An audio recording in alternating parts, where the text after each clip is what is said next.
Mikhail Yurizabev, Boris Petrovich Voronov ve Seyit Ağa Mübariz İbrahimov'un əmisidir.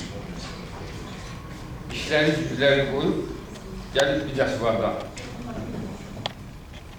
Bir ona söz verək, sonra da ben şeyler.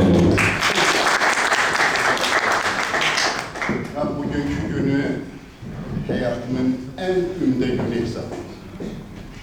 Bizi yaşadan sizsiniz. Bizim üzümüze ağlayan sizsiniz. Şüphesiz ki başta Alip Başkomandanımız.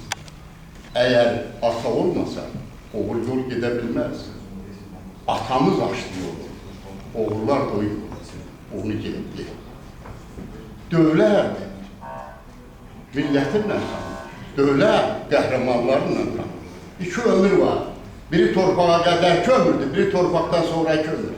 Torpağa qədərki ömrü bütün canlılar yaşayır. Torpaqdan sonraki ömrü ise insanlar yaşayır. O insan ki torpaqdan sonraki ömrü yaşayır, o ölmür. Əbədiyyətə qovuşur. Şəhidlərimiz əbədiyyətə qovuşur. Onlar ölmür. Fərqi yoxdur.